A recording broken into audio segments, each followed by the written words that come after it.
What's up guys, welcome to Voicey here. This is your host, Captain Zach, and today's subreddits are r/IDontWorkHereLady and r/choosingbeggars. Don't forget to like, subscribe, and hit that bell to never miss an episode.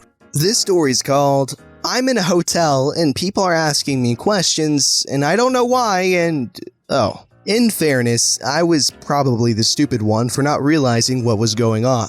For a few years after college, I lived in another city and got to know the neighborhood pretty well, as one typically does. I moved out and not a year later, one of my best friends is engaged and about to get married near my old apartment. It's a black tie affair and I end up staying at the hotel where the reception was at, the ceremony being at the synagogue his wife grew up in. The bridal party arranged transportation from the hotel to the synagogue and back. We just had to meet in the lobby by 2 p.m. or whatever. I got downstairs very early for no good reason and was in the lobby bored. I had only been dating my girlfriend at the time for a few months and my invite didn't come with a +1, so I gave her a call. I put a headset in one ear because I wanted to leave the other open in case they announced our bus was here and stood behind some podium-like thing in the lobby. For the next 30 minutes, people kept coming up to me and asking all sorts of random questions, like, how do we get to this museum? Or, what's a good place to get some pizza around here? I know the neighborhood well, and I have nothing to do anyway, and I'm a helpful guy, so I'm answering questions, thinking nothing of it. Finally, after a good 10 to 15 of these, someone asks me if housekeeping can come up to their room later because of some reason or another. I just say, sorry, I don't work here. And that's when it hits me. I'm wearing a tux, I have an earpiece in one ear, I'm literally standing behind a podium. I'm answering questions about the neighborhood, and I have no obvious other reason to be in the lobby. They think I'm the concierge. Oops. Okay, but where was the actual concierge? That's my question. You gotta like this story because it doesn't involve some Karen asking for the manager, asking for someone to get fired, okay? This is just a story of this guy just doing something dumb. This story's called, No Way I Work Here, I'm 14. This happened a few months ago. I was 13 at the time and now I am 14, so I don't work. Now time for the story. I hope you enjoy. I walked into Best Buy by myself while my brother was in the car. I ran in there to get what he wanted. There I was, wearing a blue shirt. It wasn't polo or buttoned up, just a normal t-shirt with brown joggers on. I can see how she may have gotten me confused with a worker as I do look like them. When I got there, I went straight to the electronics department. I was there checking for the game he wanted. Call of Duty World War II. I don't know why he wanted it, even though it was pretty old. The woman, Karen, walks up to me and starts asking where a certain game for her son was. The conversation went as follows. Hello, Best Buy worker. My son is looking for a game I forgot the name of. Oh, I'm sorry. I don't work here, but I can show you where it is. Karen makes the most surprising face ever. What? But you are wearing the uniform. Don't lie to me. Just take me where I need to go. Ma'am, I'm not gonna take you since you are acting too rude. I didn't walk away from the aisle, but I basically made a lap around it. Apparently, Karen followed me the whole way because when I got back, she was right behind me. She then decided to discipline me and tell me about how much of a liar I was. She then decided to use racial profiling and started insulting my life. Here is how it went. You are going to show me where it is. You insert bad word that would apparently get the kid banned. Ma'am, I am 14 and I don't work. That would be illegal. Now, if you would please get away. She cuts me off. Listen here, you asterisk. You are going to take me to the aisle right now or I will have your job. Don't you have something better to do? After that, I see my brother walking into Best Buy. I thought, oh, thank God, someone is gonna save me from this crazy lady. She keeps ranting me on how dumb I was and how she was going to take my job. The weird thing is, I haven't seen her child once. My brother sees her and walks in front of me. The conversation went as followed. Whoa, what is going on over here? Finally, the manager. You need to fire this employee. He's being disrespectful to the customer, and he's not doing what I have asked of him. You know what? You're fired.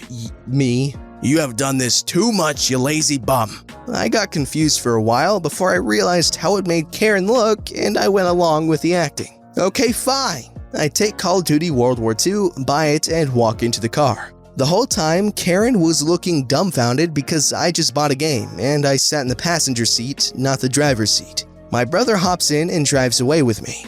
I'm glad I wiped that poop-eating grin off of Karen's face.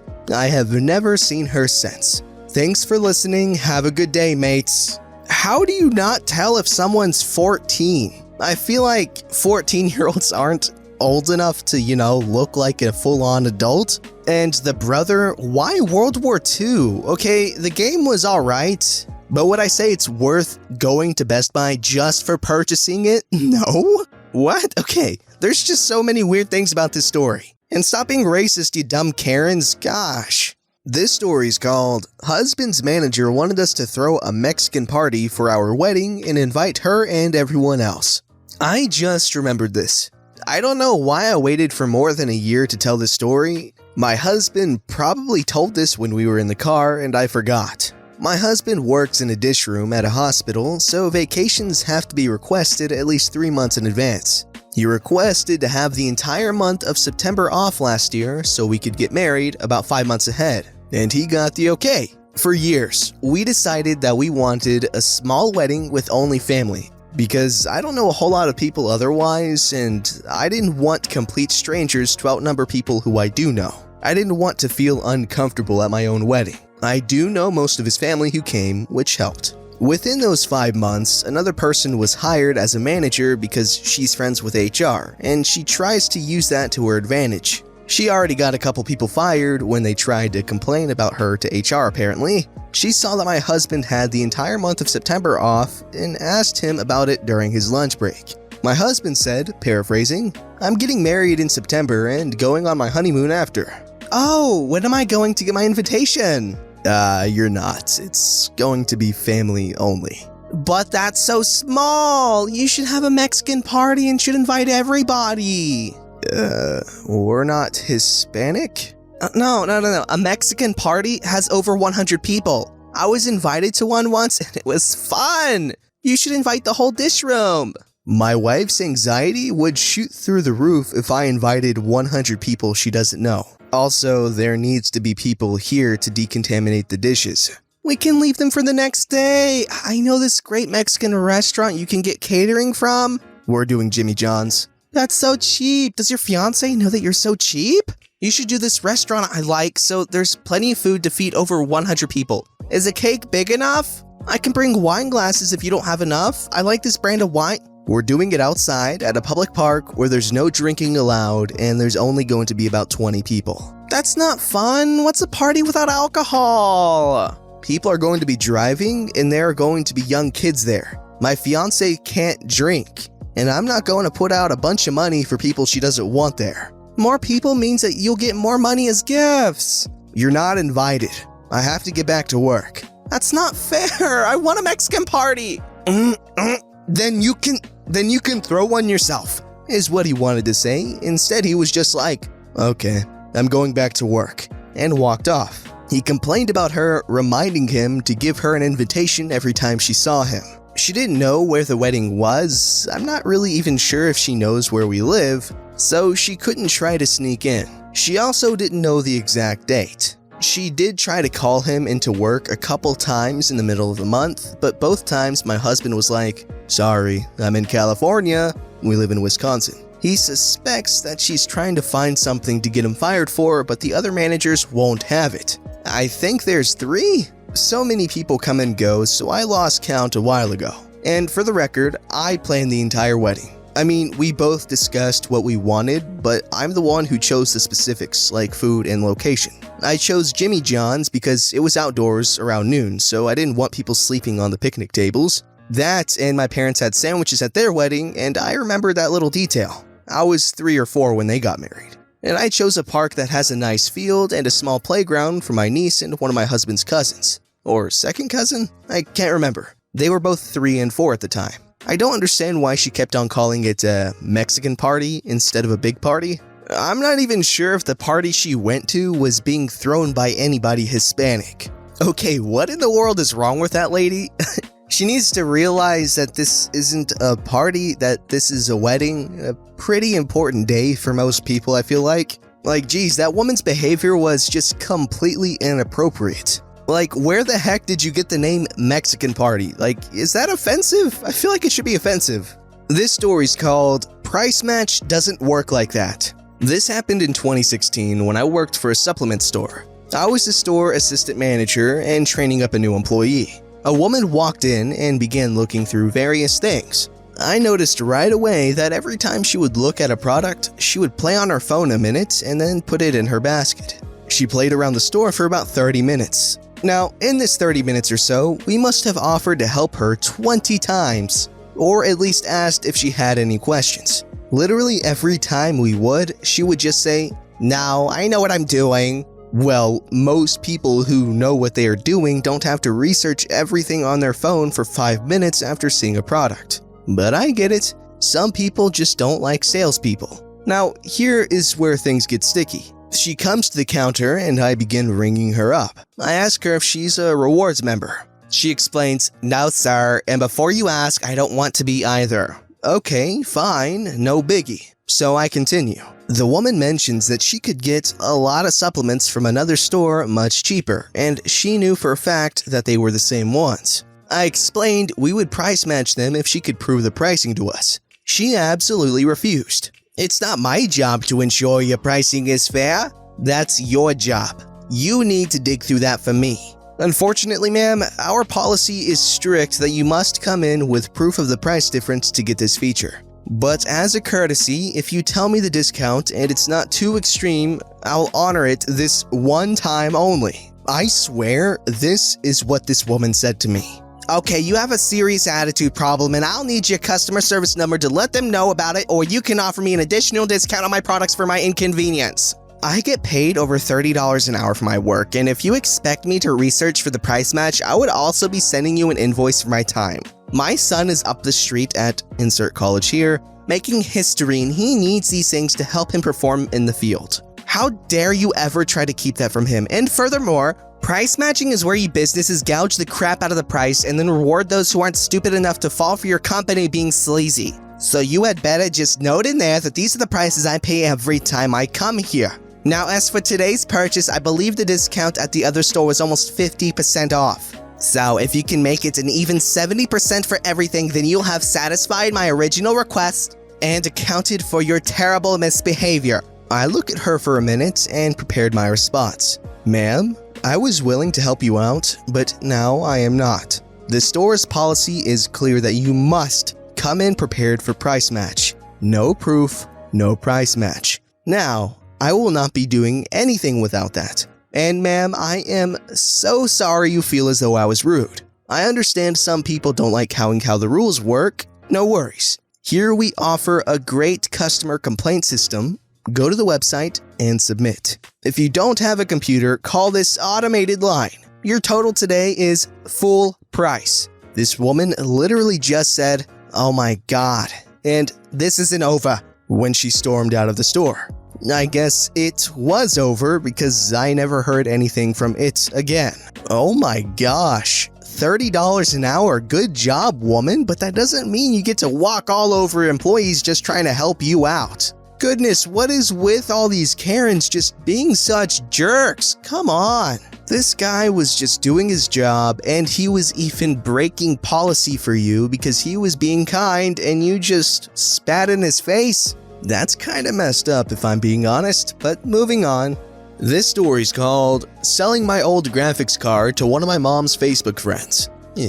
Okay, so basically I was selling one of my old graphics cards as I upgraded mine. I was selling my old one off dirt cheap, and my mom unfortunately told someone she knew that was also looking for a graphics card to learn how to use editing software. So I messaged him after my mom told me I should see if he wants it, and it goes like this. Here's the cast. There's me and old man. Hi, if you still want the card, you can have it for £35 if you pick up today. As I said, I was selling it dirt cheap. A couple hours later, I got this message back. Oh, hi Ashley. Yes, I'm interested, but try to check it to see if it's compatible with Adobe Premiere Pro CS6 video editing program. It took him 2 hours to Google it. Yes, I would like it, please. Alright, cool. When can you pick it up? So he told me again another hour later. this afternoon. I will need your address, please. So I told him my address and I got back. Okay, see you soon, thanks. And the time was about 4 p.m. and I didn't hear anything from him until 8 p.m. So I sent him around 3 messages asking where he was and if he still wanted it, and even asked if he got lost, and I gave him my mobile number and still nothing. And 9 p.m. rolled around, so I said, "Hi, I was wondering if you still want it as it's getting a little late." And the worst part about this, all I got back was, "No thanks." And then one of the like emojis on Facebook. I said, "Alright," and left it at that and put it on the marketplace as I wasn't urgent to sell it, so I didn't think much of it. And around about 11:30 p.m. rolls around and I get this message. "I came over to you only to find that you didn't open the door. I knocked and rang the doorbell, especially after I walked all around the housing estate to find you. First of all, I have CCTV and no one came and I was waiting for him to come. Second of all, why would you walk all around my estate looking for me?" So I thought that was a bit weird, so I said, "Are you sure you have the right house? As my estate is pretty hard to get around and can easily get lost or wind up in a different way." "No, I went to your white door and knocked multiple times and even rang your doorbell." The funny thing about this is that I don't have a doorbell and my door is blue, and I told him this and said, "You must have gone to the wrong door. It's still here if you want to come back and get it, or I can deliver it for free if you're local." I decided to be nice. He's fairly old, maybe late 70s, early 80s, and this is the final message I got from him and decided to block him and not deal with him anymore. "Well, it's your fault. I went to the wrong house. You should have waited outside for me." Can I add, he didn't tell me a time, he just said afternoon. "You should take the time to deliver it for me for free. I'm not paying for it." I was blindsided by it. I didn't know what to say or do, so I just blocked him.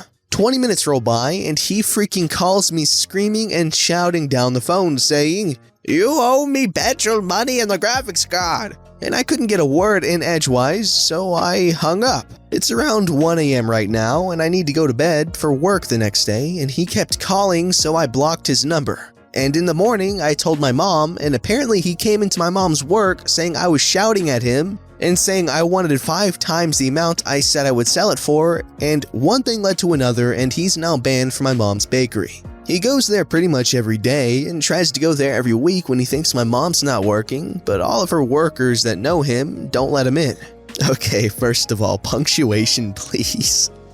Anyways, about this story, yeah, this is why I hate selling platforms, because there's so many, annoying people. For instance, I was trying to sell my laptop and this guy asked if I could hold it for him, and he was a Marine. I was like, "You know what, hey, yeah, sure." And I refused 3 higher offers for this dude. And then the day comes around where he's supposed to pay, and I shoot him a message. I'm like, "Hey, what's up?" No response. I know it's not exactly the same situation, but I hate selling things because people either lowball you, waste your time, or just a general nuisance to work with. Anyways, moving on. Don't forget to like, subscribe, and hit that bell to never miss an episode.